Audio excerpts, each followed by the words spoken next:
कुछ करिए नस नस मेरी खोले हाय कुछ करिए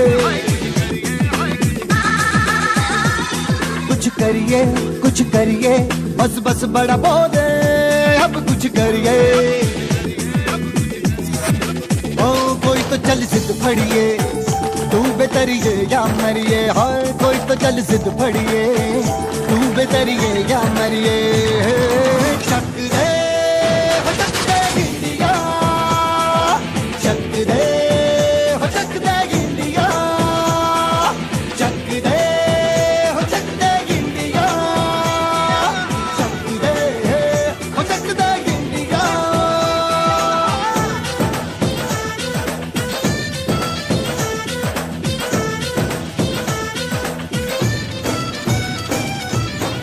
लड़ती पतंगों में भिड़ती उमंगों में। चलो नमस्कार मित्रों, अपना आजना संस्कृतना लेक्चરમાં આપનું હાર્દિક સ્વાગત છે। અને કોરોનાની મહામારી વચ્ચે આપણે ઓફલાઈન તો ભણી શકતા નથી, પણ આજે આપણે ઓનલાઈન વિડીયોઝમાં આપણે લેક્ચર્સ અટેન્ડ કરીએ છીએ। ધોરણ 11 અને ધોરણ 12 માટે અલંકાર પરિચય એવો એક વ્યાકરણનો ટોપિક આવે છે। જો કે 11મા ધોરણમાં પણ આવે છે અને 12મા ધોરણમાં પણ આવે છે। તો 11માં ઉપમા છે, ઉત્પ્રેક્ષા છે, રૂપક છે, આવા અલંકારો તમે શીખા હશે। પણ આજે આપણે ધોરણ 11 અને ધોરણ 12 આ બંનેમાં ઉપયોગી થાય એવા આપણે અલંકારનો પરિચય મેળવવાનો છે। ધોરણ 11 ની અંદર ઉપમા, ઉત્પ્રેક્ષા, રૂપક અને અતિશયોક્તિ એમ 4 અલંકારનો આપણે પરિચય મેળવેલો હશે, બરાબર। હવે ધોરણ 12 ની અંદર આપણે શ્લેષ અલંકાર, વ્યાજ સ્તુતિ અલંકાર, વિરોધ અલંકાર અને અર્થાંતર ન્યાસ અલંકાર એટલે ટોટલ 4 અલંકારો આપણે વિગતવાર સમજવાના છે। તમે બોર્ડ ઉપર જોઈ શકો છો કે કયા 4 અલંકારો આપણે ભણવાના છે। એક ભણવાનો છે શ્લેષ અલંકાર, એક છે વ્યાજ સ્તુતિ અલંકાર, પછી છે વિરોધ અલંકાર અને એના પછી આપણે જોવાના છીએ અર્થાંતર ન્યાસ અલંકાર। હવે અલંકાર એટલે શું? તો કે ભાઈ અલંકાર છે માણસ જેમ કપડા પહેરે, બધા અલંકાર પહેરે અને માણસ જેમ શોભે છે। એક સ્ત્રી છે અલંકાર ધારણ કરે, માનો કે સારા કપડા પહેરે, કાનમાં પહેરે, ગળામાં પહેરે, હાથમાં પહેરે પોંચો, આ જ રીતના અલંકાર ધારણ કરે એટલે એક સ્ત્રી છે એ સુંદર દેખાય છે અથવા તો એક પુરુષ છે એ સુંદર દેખાય છે। એવી રીતના કવિ દ્વારા કોઈ કાવ્યને સુંદર દેખાવા માટે કવિ છે એ કાવ્યને અલંકાર દ્વારા એની રચના કરતા હોય છે, જેથી કરી અને કાવ્યનો ઉઠાવ આવે છે। તો બસ અલંકારનું કામ છે કાવ્યનો ઉઠાવ લઈ આવવાનો। બસ આ સીધી અને સરળ ભાષા અલંકારની છે। બધા જ અલંકારની વ્યાખ્યાઓ પાકી કરવી ખૂબ જરૂરી છે, એના નિયમો યાદ રાખવા ખૂબ જરૂરી છે। બાકી અલંકાર છે સૌથી ઈઝી ટોપિક છે। ગુજરાતીની અંદર પણ અલંકાર આવે છે અને સેમ ટુ સેમ સંસ્કૃતની અંદર પણ અલંકાર આવે છે। તો બસ કાવ્યની શોભા વધારે તે અલંકાર, એની સીધી અને સરળ ભાષામાં એની વ્યાખ્યા છે। ચલો તો આપણે ધીમે ધીમે હવે અલંકાર તરફ આગળ વધીએ છીએ। અલંકારનું કામ છે કાવ્યની શોભા વધારવી અને કાવ્યનો ઉઠાવ આવે છે એટલે કવિ છે એ કાવ્યની અંદર અલંકારનો પ્રયોગ કરે છે, કાવ્ય પંક્તિમાં અલંકાર પ્રયોજે છે। છંદ અને અલંકાર આ બંને કાવ્યની શોભામાં વધારો કરે છે। કોઈ કાવ્ય લખાણું હોય છે તો એમાં છંદ પ્રયોગ થયેલો હોય છે, કોઈ કાવ્યમાં અલંકાર પ્રયોગ થયેલો હોય છે। ચલો તો અલંકારની વિશેષતા આખી જુદી છે। આમ તો અલંકારના પ્રકારો પણ છે, શબ્દ અલંકાર, અર્થ અલંકાર, બરાબર। અલંકારના 2 પ્રકારો છે, શબ્દ અલંકાર અને અર્થ અલંકાર। પણ એ બધું આપણે ડીપમાં નથી જવું, આપણે તો એક્ઝામ રિલેટેડ જે આઈએમપી પૂછાય છે આપણે બસ 4 અલંકારને યાદ રાખવાના છે। ખાસ દરેક અલંકારમાં આપણે એક પંક્તિ છે, એક શ્લોક છે એ ખાસ યાદ રાખવો પડશે। એક વાક્ય જે આપેલું હશે ને એને આપણે ખાસ યાદ રાખવું પડશે, કારણ કે તમારે સીધો જ પેપરમાં છે કે શ્લેષ અલંકારનો પરિચય આપો, તો શ્લેષ અલંકારનો પરિચય આપવા માટે તમને જરૂરી છે પેલી આ પંક્તિ જેને આપણે શ્લોક કહીએ છીએ અથવા તો વાક્ય કહીએ છીએ. તો આ વાક્ય યાદ રાખવું બહુ ઇમ્પોર્ટન્ટ છે. તમારા પાઠ્યપુસ્તકની અંદર આપેલું છે એટલે કઈ ચિંતાનો વિષય નથી. થોડા વાક્ય છે પાકા કરી લેવા, યાદ તો રહેતા હોય તો ગોખી લેવા. આપણે તો એક્ઝામ રિલેટેડ તૈયારી કરવાની થાય છે. આમાં પીએચડી કરવાનું થતું નથી. પણ બંને વસ્તુ આપણે ક્લિયર કરીએ. ચાલો, શ્લેષ અલંકાર. શ્લેષ અલંકાર શું કહેવામાં આવે છે? તો પેલા શ્લેષ અલંકારને આપણે સમજીએ. મૌખિક સમજી અને પછી આપણે આ જે અહીંયા જે શ્લોક લખેલો છે, અહીંયા જે વાક્ય લખેલું છે એનો આપણે પરિચય મેળવીએ. શ્લેષ સ વાક્ય એકસ્મિન અત્રાલંકારતા ભવેત. જોજો, જ્યાં એક જ વાક્યમાં અનેક અર્થોનો બોધ થતો હોય ત્યાં શ્લેષ અલંકાર બને છે. શું કહેવા માંગે છે? તો કે એક જ વાક્યમાં અનેક શબ્દોનો અર્થ થતો હોય ત્યાં શ્લેષ અલંકાર બને છે. શબ્દ એક હોય પણ એના બે અર્થ થતા હોય અથવા તો ત્રણ અર્થ થતા હોય ત્યારે આ શ્લેષ અલંકાર બને છે. હવે તમને પ્રશ્ન થશે કે સાહેબ એક શબ્દ અને એના બે અર્થ નીકળતા હોય તો કઈ રીતના ઓળખવું? બસ એ તો ખાસિયત છે અલંકારની. આમાં શબ્દ ભંડોળ હોવો બહુ જરૂરી છે. અને કયો એવો શબ્દ આ વાક્યમાં આપેલો છે કે જેના બે અર્થ નીકળે છે? તો આપણે જોશું એટલે ખબર પડશે. પણ મુખ્ય વાત એ છે કે જ્યાં એક જ વાક્યમાં અનેક અર્થોનો બોધ થતો હોય ત્યાં શ્લેષ અલંકાર બને છે. એક વાક્યમાં અનેક અર્થ નીકળતા હોય ત્યાં શ્લેષ અલંકાર બને. અથવા તો એક શબ્દ આપેલો હોય અને એના બે અર્થ નીકળતા હોય ત્યારે શ્લેષ અલંકાર બને. એક્ઝામ્પલ તરીકે આપણે જોઈએ, કેશવમ પતિતમ દ્રષ્ટવા પાંડવા હર્ષમાગતાઃ રુદંતી કૌરવાઃ સર્વે હા કેશવ કેશવ. તો શું કહેવા માંગે છે? તો કે કેશવમ પતિતમ દ્રષ્ટવા, કેશવને મતલબ કે કૃષ્ણને પડેલા જોઈને, પતિતમ દ્રષ્ટવા એટલે કે પડેલા જોઈને, પતિતમ એટલે કે પડેલા, દ્રષ્ટવા એટલે કે જોઈને, પાંડવા હર્ષમાગતા એટલે કે પાંડવો છે યુધિષ્ઠિર વગેરે એ આનંદમાં આવી ગયા. કોને? તો કે ભાઈ કેશવને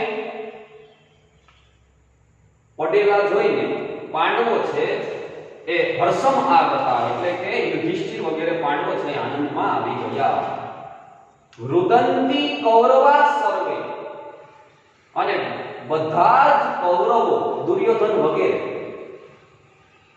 હા કેશવ કેશવ, હે કૃષ્ણ એમ કરીને રડવા લાગ્યા.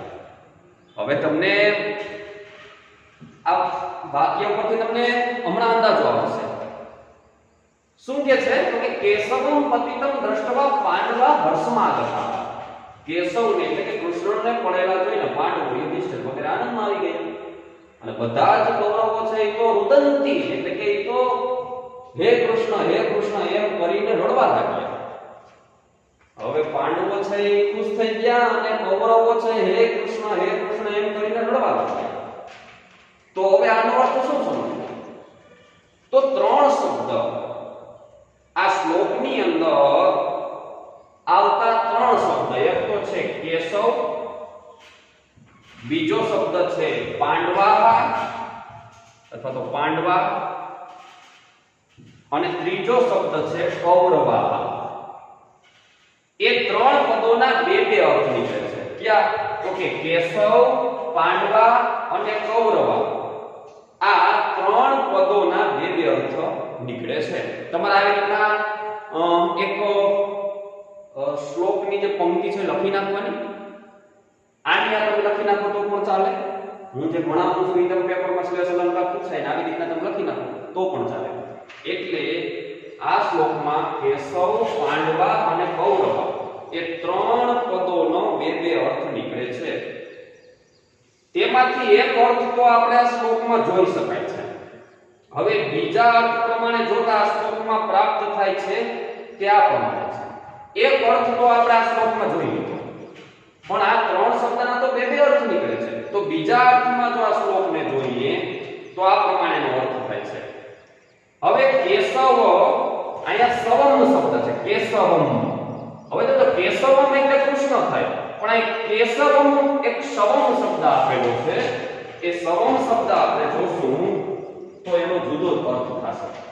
જોજો, આ કેશવમ એટલે કૃષ્ણ, પણ આ સવમ એટલે સબ થાય.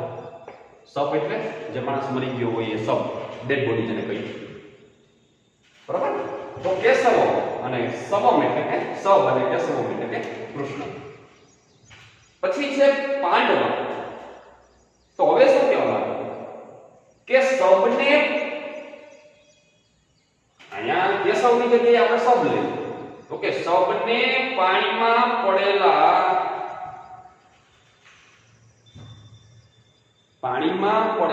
સબને પાંડવા. પાંડવા એટલે કે અહીંયા એક પાંડવોની વાત આવે અને બીજું પાંડવા એટલે માછલા થાય. એક પાંડવા એટલે કે પાંડવો અને બીજું પાંડવા એટલે કે માછલા. એટલે પાંડવા શબ્દનો બે અર્થ થાય, પાંડવ અને માછલા. અહીં કેશવમના બે અર્થ થાય, કૃષ્ણ અને કેશવમ એટલે સબ.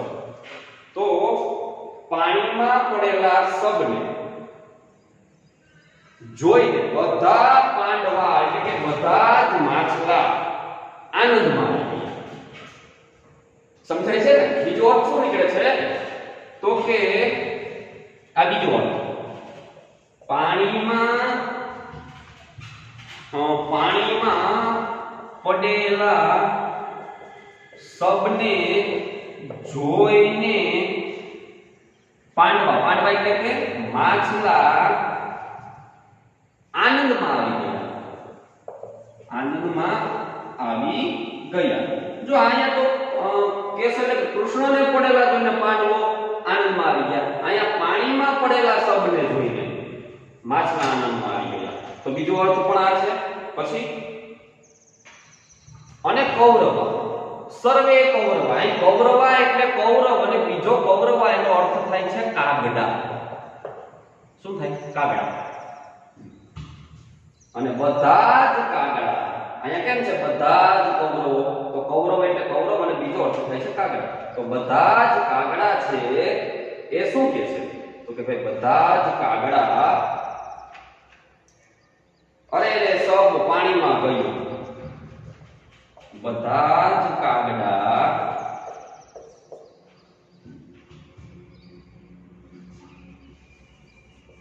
અરે રે સબ એટલે માણસ મરી ગયો એને સબ કહેવાય, પાણીમાં ગયું. એમ કહીને રડવા લાગ્યા. એમ કહીને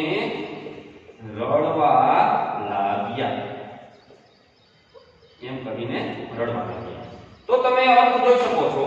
બસ 3 શબ્દ છે એના બે અર્થ નીકળે છે. કેશવ એટલે કૃષ્ણ અને કેશવમ એટલે સબ, પાંડવા એટલે કે પાંડવો અને પાંડવા એટલે માછલા, અને કૌરવા એટલે કૌરવો અને કૌરવા એટલે સંસ્કૃતમાં બીજો અર્થ થાય કાગડા. તો આ કેશવને પાણીમાં પડેલા જોઈને, બરાબર, કૃષ્ણને પડેલા જોઈને પાંડવો છે યુધિષ્ઠિર વગેરે આનંદમાં આવી ગયા. બધા જ કૌરવો દુર્યોધન હે કૃષ્ણ એમ કરીને રડવા લાગ્યા. હવે બીજા અર્થમાં લઈએ તો કે પાણીમાં પડેલા સબને જોઈને માછલા આનંદમાં આવી ગયા. પાંડવાની જગ્યાએ આપણે માછલા લઈએ, કેશવની જગ્યાએ આપણે સબ લઈએ. અને શું કે બધા જ કાગડા અરે સબ પાણીમાં ગયું એમ કહીને રડવા લાગ્યા. તો બસ આવી રીતના તમારે શ્લોક 1 અને શ્લોક 2 આમ જુદા જુદા બે અર્થમાં લખી નાખવાના અને આવી રીતના સમજાવી દેવાનું.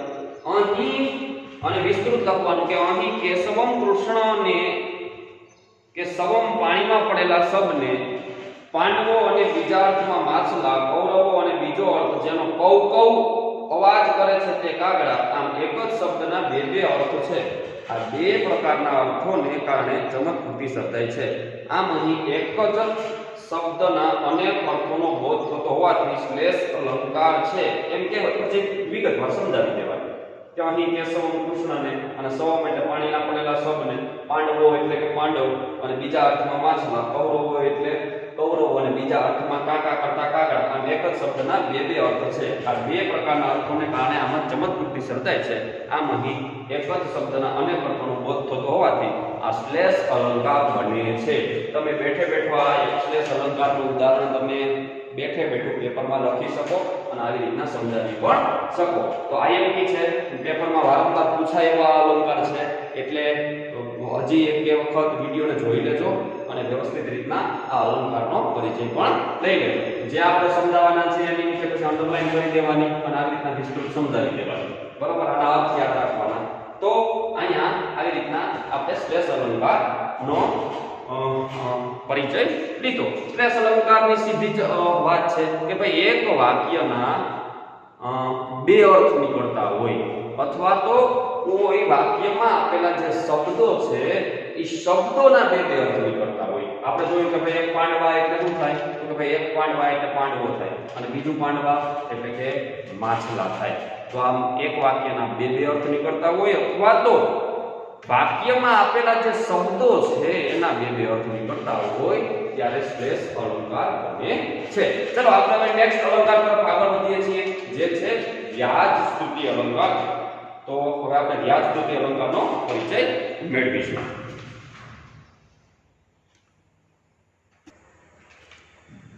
તો ચલો વિદ્યાર્થી મિત્રો, આપણે શ્લેષ અલંકારનો પરિચય મેળવ્યો. ત્યારબાદ આપણે વ્યાજ સ્તુતિ અલંકારનો પરિચય મેળવીશું. સૌથી ઈઝીમાં ઈઝી જો કોઈ અલંકાર હોય તો એ વ્યાજ સ્તુતિ અલંકાર છે. તો વ્યાજ સ્તુતિ અલંકારમાં શું હોય છે, તો કે વ્યાજ સ્તુતિ અલંકારની અંદર જે વાક્ય આપેલું હોય છે અથવા તો જે શ્લોક આપેલો હોય છે અથવા તો જે કાવ્ય પંક્તિ આપેલી હોય છે, તો વ્યાજ સ્તુતિ અલંકારમાં જે વાક્ય આપેલું હોય છે, કદાચ અલંકારને વ્યાજ સ્તુતિ અલંકારને ઓળખવો હોય તો જે વાક્ય આપેલું છે તો એને આપણે ઓળખી બતાવવાનું છે કે વાક્ય શું કહેવા માંગે છે. આપેલા વાક્યમાં વ્યાજ સ્તુતિ અલંકાર શું કહે છે, તો વ્યાજ સ્તુતિ અલંકારની સીધી વ્યાખ્યા છે નિંદા દ્વારા પ્રશંસા અને પ્રશંસા દ્વારા નિંદા કરવામાં આવે ત્યારે વ્યાજ સ્તુતિ અલંકાર બને. નિંદા દ્વારા પ્રશંસા અને પ્રશંસા દ્વારા નિંદા કરવામાં આવે ત્યારે વ્યાજ સ્તુતિ અલંકાર બને. તો એક જ વાક્ય હોય અને એમાં નિંદા એ કરવામાં આવી હોય અને પ્રશંસા એ કરવામાં આવી હોય, એટલે નિંદા દ્વારા પ્રશંસા અને પ્રશંસા દ્વારા જ્યારે નિંદા કરવામાં આવે ત્યારે વ્યાજ સ્તુતિ અલંકાર બને. આપણે એક્ઝામ્પલ તરીકે આ સિવાયનું એક એક્ઝામ્પલ હું તમને ગુજરાતીમાં સમજાવું કે સી તમારી બહાદુરી અને ઉંદર જોઈને નાખ્યા. પેલા વાક્યમાં તો પ્રશંસા કરી કે સી તમારી બહાદુરી અને ઉંદર જોઈને ભાગ્યા. તો પેલા વાક્યમાં વખાણ કર્યા કે સી તમારી બહાદુરી, પ્રશંસા કરી અને ઉંદર જોઈને ભાગ્યા, અને બીજા વાક્ય નિંદા કરી નાખી. આ વ્યાજ સ્તુતિ અલંકારનો અર્થ છે કે જેમાં નિંદા દ્વારા પ્રશંસા અને પ્રશંસા દ્વારા નિંદા કરવામાં આવે ત્યારે વ્યાજ સ્તુતિ અલંકાર બને. વ્યાજ સ્તુતિ અલંકારને તમારે એનું લક્ષણ છે વ્યાજ સ્તુતિ મુખ્ય નિંદા સ્તુતિયા રૂઢિર અન્યથા. તો જ્યાં દેખીતી રીતે નિંદા કે સ્તુતિ હોય પણ અંતે તેનું પરિણામ વિપરીત હોય, અર્થાત નિંદા સ્તુતિ બની જતી હોય અને સ્તુતિ નિંદા બની જતી હોય, સ્તુતિ મતલબ કે પ્રશંસા, તો તેને વ્યાજ સ્તુતિ અલંકાર કહે છે. તો તમારે વ્યાજ સ્તુતિ અલંકારની પહેલા વ્યાખ્યા લખી નાખવાની કે નિંદા દ્વારા સ્તુતિ અથવા તો નિંદા દ્વારા પ્રશંસા અને પ્રશંસા દ્વારા નિંદા કરવામાં આવતી હોય અને વિપરીત અર્થ નીકળતો હોય ત્યારે વ્યાજ સ્તુતિ અલંકાર બને છે. પેલી વ્યાખ્યા લખવાની, પછી બીજું આપણે લખવાનું વાક્ય એનું કે કહ સ્વધૂર્ણી વિવેકસ્તે પાપીનો નયસે દીવમ. શું કહેવા માંગે છે? કહ સ્વધૂર્ણી, સ્વધૂર્ણી એટલે કે હે દીવમ, दिवम એટલે કે હે દેવ નદી ગંગા, સ્વધુર્ણી એટલે કે ગંગા નદી થાય। ગંગા નદીનું બીજું નામ છે સ્વધુર્ણી। दिवम दिवम એટલે કે દેવ નદી। હે દેવ નદી ગંગા, વિવેકસ્તે તારો વિવેક કહ એટલે કે ક્યાં ગયો। જોજો, હે દેવ ગંગા તારો વિવેક ક્યાં ગયો કે તું પાપીનો નહીં છે, તું પાપીઓને સોરી અહીંયા દિવમ એટલે સ્વર્ગ થાય છે અને સ્વધુર્ણી એટલે દેવ નદી ગંગા થાય છે। તો શું કહે છે? કહ સ્વધુર્ણી વિવેક હસ્તે પાપીનો નહીં છે દીવો, હે દેવ નદી ગંગા તારો વિવેક ક્યાં ગયો કે તું પાપીઓને સ્વર્ગમાં લઈ જઈ રહી છો। પાપીનો પાપી જનોને નયસે નયસે એટલે કે લઈ જવું, દીવમ એટલે કે સ્વર્ગમાં। જોજો પેલા મેં વખાણ કે હે દેવ નદી ગંગા તારો વિવેક ક્યાં ગયો કે તું પાપીઓને સ્વર્ગમાં લઈ જઈ રહી છે। બીજામાં તો વખાણ, બીજામાં નિંદા છે, પેલા વાક્ય પ્રશંસા કરી। કહ સ્વધુર્ણી વિવેક હસ્તે પાપીનો નહીં છે દીવો। એક બે વખત તમે વાંચશો એટલે તમને ખબર પડશે કે જોજો પેલા વાક્યની અંદર હે દેવ નદી ગંગા તારો વિવેક ક્યાં ગયો, તો એમાં વખાણ કે ગંગા નદી પ્રશંસા કરી કે તું પાપીઓને સ્વર્ગમાં લઈ જઈ રહી છે, એમાં વળી નિંદા થઈ છે। બરોબર? તો નિંદા અને સ્તુતિ અહીં ગંગામાં વિવેક રહ્યો નથી એમ કહીને દેખીતી રીતે નિંદા કરવામાં આવી રહી છે। મતલબ કે અહીં ગંગા નદીમાં વિવેક રહ્યો નથી, આમ દેખીતી રીતે એની નિંદા કરવામાં આવી છે ગંગા નદી। પરંતુ હકીકતે આ નિંદાની પાછળ ગંગા નદી પાપીઓને પણ સ્વર્ગમાં લઈ જનારી દેવ માતા છે એવા પ્રકારની સ્તુતિ પણ રહેલી છે। બરાબર?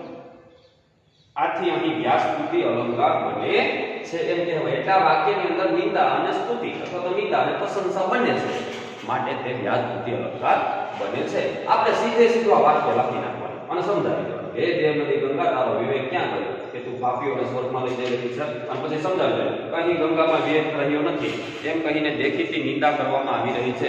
પરંતુ હકીકતમાં નિંદાની પાછળ ગંગા નદી પાપીઓને સ્વર્ગમાં લઈ જનારી છે એવી સ્તુતિ પણ રહેલી છે। આથી અહીં વ્યાસ સ્તુતિ અલંકાર છે એમ કહેવાય છે। બરાબર? તો આપણે જોયું, બીજું આપણે જોવું હોય તો પણ એક ઉદાહરણ છે કે કિમ અહમ વદામી ખલ દિવ્ય મતે ગુણ પક્ષપાત અભિભતો ભવતઃ ગુણશાલીનો નિખિલ સાધુ જનાન યદ અહર્નિશમ ન ખલુ વિસ્મરસી। શું કે છે આનો અર્થ શું થાય? કિમ અહમ વદામી ખલ દિવ્ય મતે, ખલ એટલે દુર્જન, ખલ એટલે શું થાય? દુર્જન। પણ કેવા દુર્જન?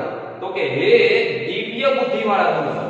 અહીંથી આનો ભાષાંતર થાય છે, હે દિવ્ય મતે, હે દિવ્ય બુદ્ધિ વાળા દુર્જન।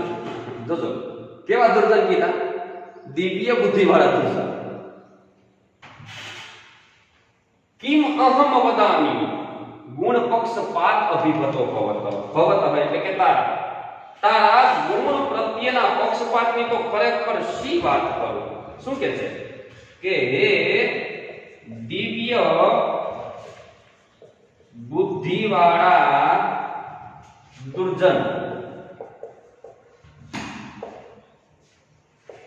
તારા ગુણ પ્રત્યેના પક્ષપાતની તો ખરેખર સી વાત કરું। બીજું વાક્ય અહીંયા આવશે ને એટલે તમે યાદ રાખી લેજો।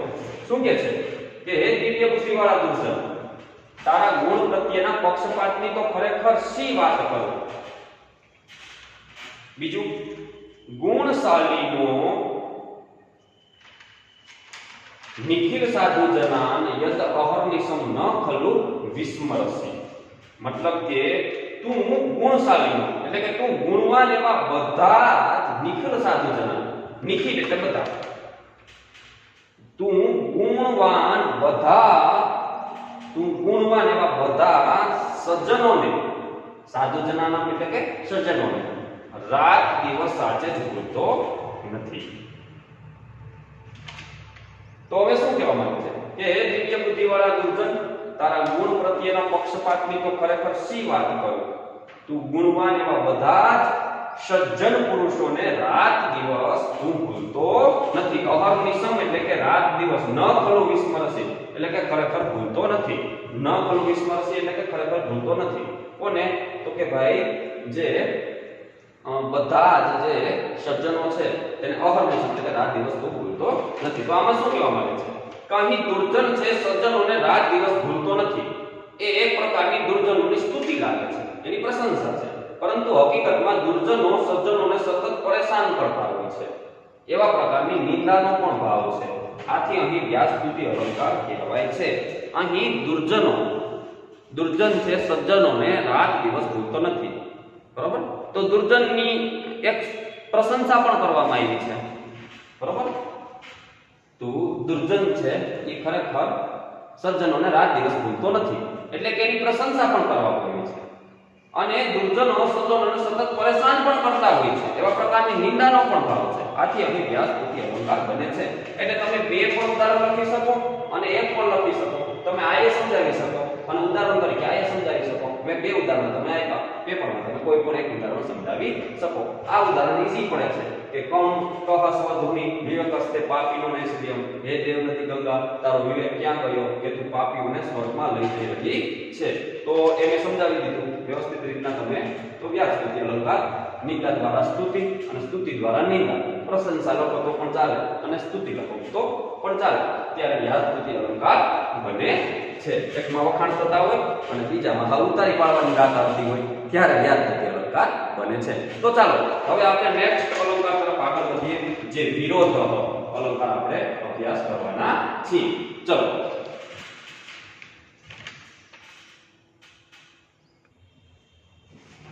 તો ચલો વિદ્યાર્થી મિત્રો, આપણે હવે અલંકારમાં આપણે ત્રીજો અલંકાર પહોંચ્યા છીએ, જેનું નામ છે વિરોધ અલંકાર. વ્યાસસ્તુતિ અલંકાર આપણે જોયું અને ત્યારબાદ આપણે ત્રીજા નંબરનો અલંકારનો પરિચય લઈએ, જેનું નામ છે વિરોધ અલંકાર. તો વિરોધ અલંકારની વ્યાખ્યા શું છે? પેલા વ્યાખ્યા ખાસ યાદ રાખવી જરૂરી છે. અલંકારમાં શું કહેવા માંગે છે વિરોધ અલંકાર? તો કે વાસ્તવિક રૂપે વિરોધ ન હોય છતાં પણ વિરોધ વચનો વાક્યમાં આવે ત્યાં વિરોધ અલંકાર હોય છે. વાસ્તવિક રૂપે વિરોધ ન હોય છતાં પણ વિરોધ વચનો વાક્યમાં આવે ત્યાં વિરોધ અલંકાર બને છે. સમજાય છે? વિરોધ અલંકાર શું કહેવા માંગે છે? ફરીથી એક વખત બોલું છું કે વાસ્તવિક રૂપે વિરોધ ન હોય છતાં પણ વિરોધ વચનો આવે ત્યાં વિરોધ અલંકાર છે એ હોય છે. એક્ઝામ્પલ તરીકે આપણે એક સંસ્કૃતનો શ્લોક આપેલો છે. આ શ્લોકની અંદર વાસ્તવિક રૂપે વિરોધ નથી છતાં પણ વિરોધ વચનો આ શ્લોકમાં આવે છે, માટે વિરોધ અલંકાર બને છે. જોજો, હરેક અલંકારની ખાસિયત છે. આપણે શ્લેષ અલંકાર જોયો, વ્યાજસ્તુતિ અલંકાર જોયો અને હવે વિરોધ અલંકાર જોઈએ છીએ. તો આમાં વાસ્તવિક રૂપે વિરોધ નથી. તો જોઈએ યા નિશા સર્વભૂતાનામ તસ્યામ જાગૃતિ સંયમી અસ્યા જાગૃતિ ભૂતાની સા નિશા પશ્યતો મુનેહે. શું કહેવા માંગે છે કે યા નિશા સર્વભૂતાનામ તસ્યામ જાગૃતિ સંયમી. તો જોઈએ આપણે તો આનો અર્થ સમજીએ. શ્લોકાર્થ આપણે આનો સમજીએ. શ્લોકાર્થ શું કહેવા માંગે છે? તો કે શ્લોકાર્થ યા નિશા, યા એટલે જે નિશા એટલે રાત્રિ, સર્વભૂતાનામ, સર્વભૂતાનામ એટલે કે સામાન્ય જીવો માટે સર્વભૂતાનામ એટલે શું થાય તો કે સામાન્ય જીવો માટે જે રાત્રિ નિશા એટલે કે રાત્રિ સર્વભૂતાનામ એટલે કે સામાન્ય જીવો માટે જે રાત્રિ સુવાનો સમય છે સામાન્ય લોકો માટે અથવા તો સામાન્ય જીવો માટે જે રાત્રિ સુવાનો સમય છે ત્યારે સંયમી એટલે તો કે મુનિ ત્યારે સંયમી મતલબ કે મુનિ જાગૃતિ એટલે કે જાગે છે જો તો વિરોધ થઈ છે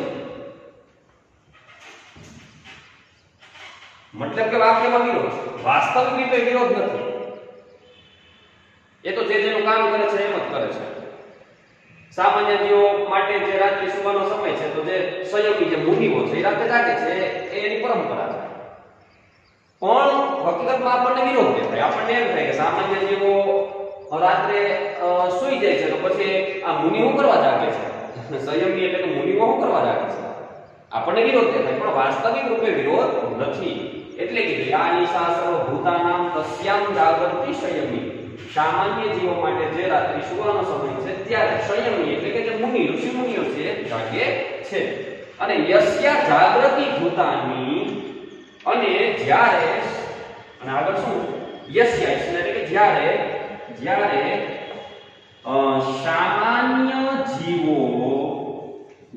સામાન્ય જીવો જાગે છે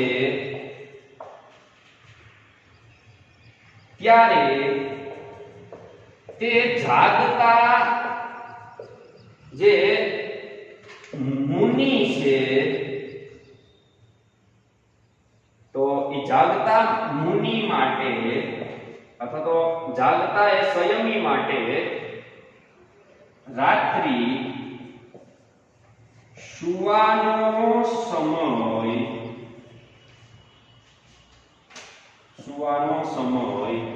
હોય છે તો તમને સમજાઈ ગયું હશે યસ્યા જાગૃતિ ભૂતાની જ્યારે પછી જે સંયમી લોકો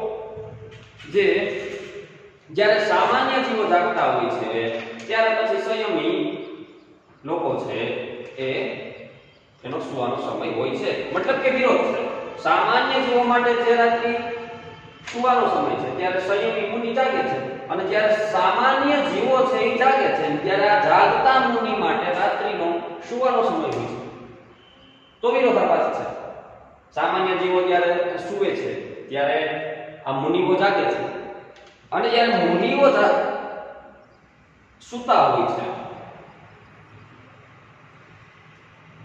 જ્યારે સામાન્ય લોકો જાગતા હોય છે એટલે વિરોધાભાસ મતલબ કે વાસ્તવિક રૂપે વિરોધ ન હોય છતાં પણ વિરોધ વચનો આવે ત્યારે આ ટૂંકમાં વિરોધ અલંકાર બને છે અર્થાત આપણે સમજીએ એ તો જગ જાહેર છે આપણે આને સમજીએ હવે એ તો જગ જાહેર છે કે રાત્રિનો સમય પ્રાણીઓને માટે સંયમનો સમય છે આમ છતાં અહીં સંયમી માટે તે સમયને જાગવાનો સમય કરીને વિરોધ દર્શાવવામાં આવ્યો છે ખરેખર પ્રાણીઓ માટે છે ને રાત્રિનો સમય છે ને એ સંયમનો સમય છે છતાં અહીં જે સંયમી છે જે મુનિ છે એના માટે તે સમયને જાગવાનો સમય કહીને વિરોધ દર્શાવવામાં આવ્યો છે એ રીતે જે સમયમાં સામાન્ય જીવ જાગે છે અને આહાર વિહાર કરે છે તે સમયે સંયમી રાત્રિના સમય સુવા માટે કહીને વિરોધ દર્શાવ્યો છે આથી અહીં વિરોધ અલંકાર છે એમ કહેવાય છે આ રીતના ન આવે તો આની પરથી પણ તમે આરામથી સમજાવી શકો છો રાત્રિ અર્થાંત નિવૃત્તિ અને જાગરણ અર્થાંત પ્રવૃત્તિ જે સમયમાં સામાન્ય લોકો ભોગ વિલાસમાં પ્રવૃત્ત રહે છે તે સમયમાં સંયમી એટલે કે ઋષિ મુનિઓ નિવૃત્ત હોય છે બરાબર રાત્રિ એટલે નિવૃત્તિ અને જાગરણ એટલે કે પ્રવૃત્તિ બરાબર ને તો જે સમયમાં સામાન્ય લોકો છે એ ભોગ વિલાસમાં પ્રવૃત્ત રહે છે ત્યારે આ ઋષિ મુનિઓ છે એ નિવૃત્ત હોય છે આમ અહીં વિરોધની સ્થિતિ વર્ણવવામાં આવી છે અને આવી ચમત્કૃતિ છે આમાં સર્જાવી છે એટલા વિરોધ અલંકાર બને છે. ખાસ પેપરની અંદર તમારે આ શ્લોકની પંક્તિ યાદ રાખવી ખૂબ જરૂરી છે, નહીતર તમને ખાલી સમજાવતા આવડી જશે પણ આ નહીં આવડે. એટલે આ ઇમ્પોર્ટન્ટ પેલા એની વ્યાખ્યા લખી નાખવાની, વિરોધ અલંકારની વ્યાખ્યા, ત્યાર પછી આપણે ઉદાહરણ લખવાનું, ઉદાહરણ લખી એનું ભાષાંતર કરવાનું અને પછી એને સમજાવવાનું આની આધારે. બરોબર? એટલે ઈઝી છે, પણ તમારે બધા જ અલંકારની અંદર એક એક વાક્ય જે આપેલું છે એ ખાસ યાદ રાખવું પડશે, તો જ તમે એને સમજાવી શકશો.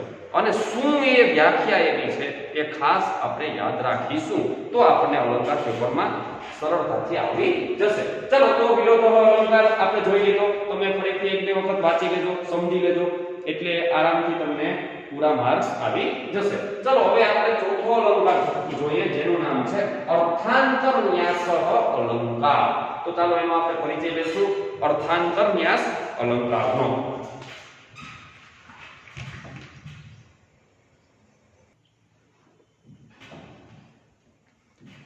તો ચાલો વિદ્યાર્થી મિત્રો, આપણે લાસ્ટ અલંકાર આપણે હવે ભણી લઈએ.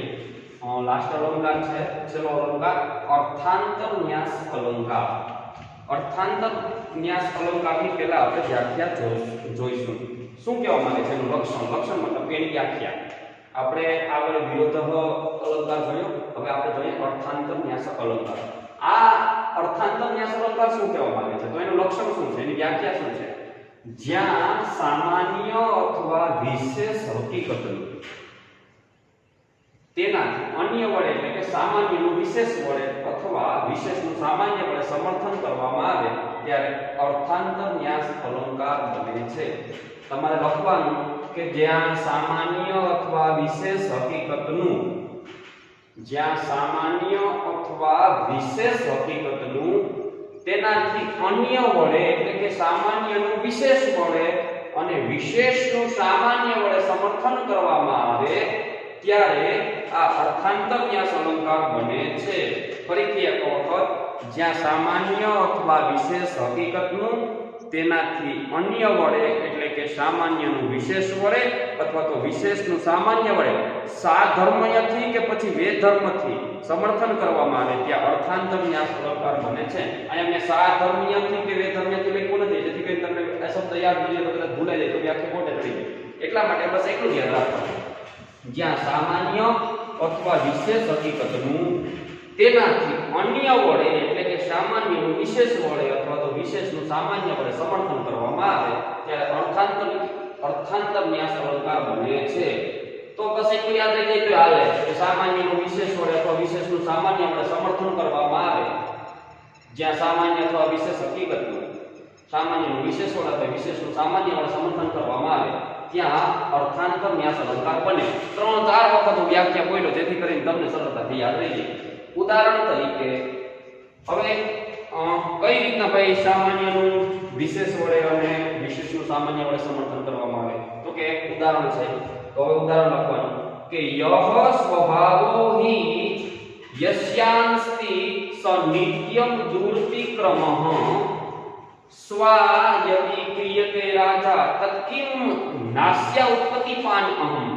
જોજો, યહ સ્વભાવો હિ અસ્ય અસ્તિ સનિત્યમ દૂરતિક્રમઃ સ્વા યદિ ક્રિયતે રાજા તત્કિમ નાસ્ય ઉત્પત્તિપાન. શું કહેવા માંગે છે કે યહ સ્વભાવે અસ્યાંતિ સનિત્યમ દૂરતિક્રમઃ, જે જેનો સ્વભાવ છે, દાખલા તરીકે શ્લોકાર ખાતર કરીએ, શ્લોકાર આપણે શ્લોકાર કરીએ તો શું કહે છે? ય સ્વભાવો હિ અસ્યાંતિ સનિત્યમ દૂરતિક્રમઃ, જે જેનો સ્વભાવ છે, ય એટલે કે ય સ્વભાવો હિ જેનો સ્વભાવ છે, જેનો સ્વભાવ છે સનિત્યમ દૂરતિક્રમઃ,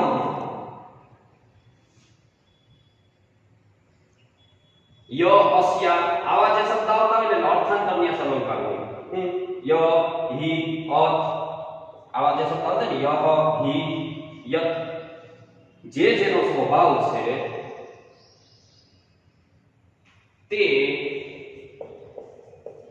હંમેશા નિત્યમ એટલે કે હંમેશા દુરતિક્રમ દૂર કરવો મુશ્કેલ છે. એ તો સ્વાભાવિક જ છે. શું કહેવા માંગે છે? ય સ્વભાવી યસ્યાંતિ સ નિત્યમ દુરતિક્રમ જે જેનો સ્વભાવ છે એને દૂર કરવો મુશ્કેલ છે. યહ સ્વભાવ જે જેનો સ્વભાવ છે બરોબર સ નિત્યમ દુરતિક્રમ તેને દૂર કરવો તેને હંમેશા દૂર કરવો એ ખૂબ જ મુશ્કેલ છે. સ્વાયતિ ક્રિયતે રાજા પછી હું સ્વા એટલે કે આપણે જે શ્વાન શબ્દ આવે શ્વાન એટલે શું થાય તો કે કૂતરો શ્વાન શ્વાન એટલે કૂતરો અહીંયા એનો શબ્દ આવ્યો છે સ્વા સ્વા પેલો છે સ્વા જે જેનો સ્વભાવ છે તે હંમેશા દૂર કરવો મુશ્કેલ છે. સ્વાયતિ ક્રિયતે રાજા કૂતરાને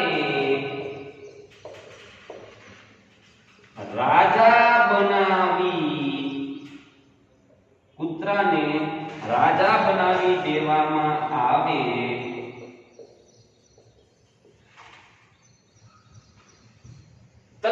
તત્કિમ નાસ્યન ઉત્પતુપાનહમ તો શું તે કૂતરાને રાજા બનાવી દેવામાં આવે તો શું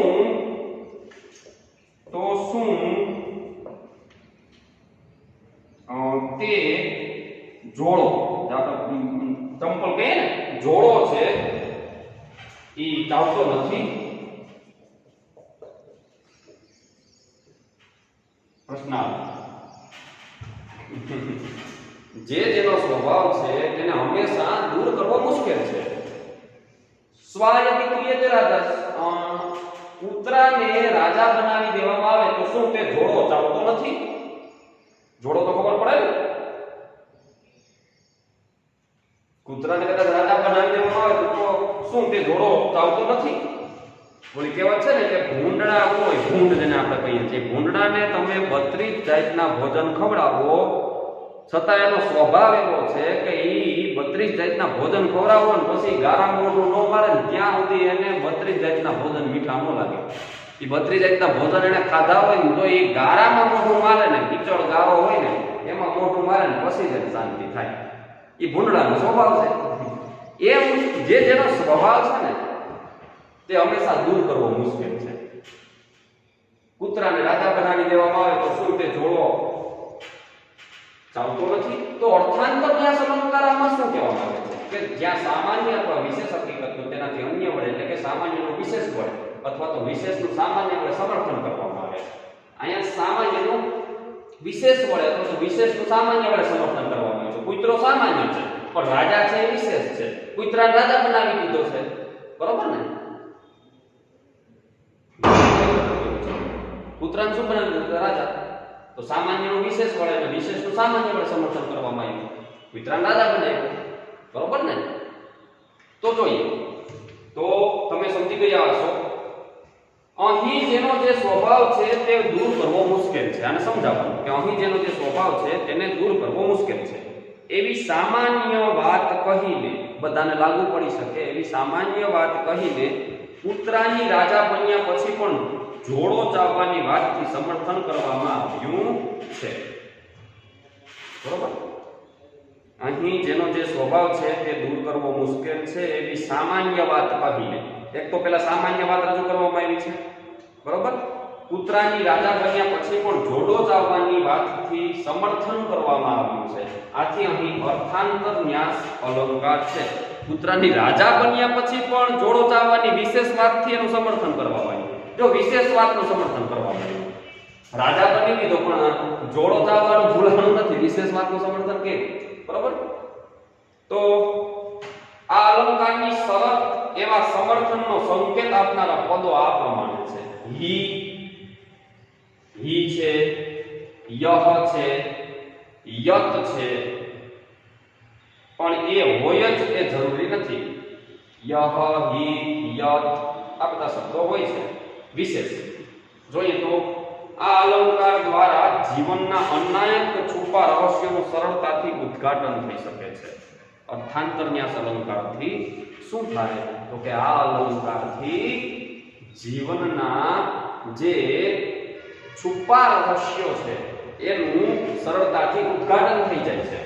જીવનના છુપા રહસ્યો છે એ બહાર આવે છે. સીધી રીતે જોઈએ તો કોઈ પણ વિશેષ કે સામાન્ય બાબત એટલી અસરકારક નથી લાગતી જેટલી આ અલંકારનો પ્રયોગ કરીને સામાન્યને વિશેષ વડે સમર્થન આપીને રજૂ કરવામાં આવે છે. આમ જોઈએ તો કોઈ પણ વિશેષ કે સામાન્ય બાબત એટલી અસરકારક નથી લાગતી જેટલી આ અલંકારનો પ્રયોગ કરીને સામાન્યને વિશેષ વડે સમર્થન આપીને રજૂ કરવામાં આવી છે. બરોબર? કારણ કે સામાન્યને વિશેષ વડે સમર્થન આપી અને રજૂ કરવામાં આવી છે. જીવનમાં એટલી તો અસરકારક નથી લાગતી. આ કારણથી સંસ્કૃત સાહિત્યના સુભાષિતોમાં આ અલંકાર પુષ્કળ પ્રમાણમાં વપરાયેલો જોવા મળે છે. તો આ કારણથી, કારણ કે સામાન્યને વિશેષ વડે સમર્થન આપીને રજૂ કરવામાં આવે છે. બરોબર? એટલા માટે આ અલંકાર છે એ સંસ્કૃત સાહિત્યના સુભાષિતોમાં પુષ્કળ પ્રમાણમાં અલંકાર છે, અર્થાંતરન્યાસ અલંકાર વપરાયો છે. તો આવી રીતના આજના આપણા લેક્ચરની અંદર આપણે શ્લેષ અલંકાર, વ્યાજ સ્તુતિ અલંકાર, વિરોધ અલંકાર અને અર્થાંતરન્યાસ અલંકાર આ ચારે ચાર અલંકારનો આપણે પરિચય લીધો. વિડિયોને એક બે વખત વ્યવસ્થિત જોઈ લેજો જેથી કરી અને બધા જ અલંકાર તમને આવડી જાય. ધોરણ 11 અને ધોરણ 12 બંને ધોરણના વિદ્યાર્થી માટે અતિ ઇમ્પોર્ટન્ટ આ અલંકાર છે. ખાસ આમાં મેં આની પહેલા પણ કીધું છે, ફરીથી એક વખત કહું છું કે તમારે કાવ્ય પંક્તિ જે આપેલી જે શ્લોક છે, જે વાક્ય છે એને ખાસ યાદ રાખવાનું અને એ પેપરમાં લખવાનું. પહેલા અર્થાંતરન્યાસ અલંકાર, જે અલંકાર છે અલંકાર લખવાનો, પછી એનું લક્ષણ એટલે કે વ્યાખ્યા લખવાની, પછી એનું ઉદાહરણ લખવાનું, પછી એનો શ્લોકાર્થ એટલે કે એનો અનુવાદ કરવાનો, પછી એને થોડું સમજાવી દેવાનું. આવી રીતના વ્યવસ્થિત રીતના ટોપિક વાઇઝ આપણે લખાણ કરવાનું થશે. ચલો, તો અત્યાર સુધી તમે મને સાંભળો, આપણે અલંકારનો પરિચય લીધો, આખો ટોપિક પૂરો કર્યો. તો હવે આજનો લેક્ચર આપણે અહીંયા પૂરો થાય છે. તો બધાને ગુડ બાય. અત્યાર સુધી મને સાંભળો તે બદલ આપનો ખૂબ ખૂબ આભાર. Thank you very much. અને આજનો આ પીરિયડ છે અહીંયા પૂર્ણ જાહેર કરીએ છીએ. જય ભારત. અસ્તુ. આભાર.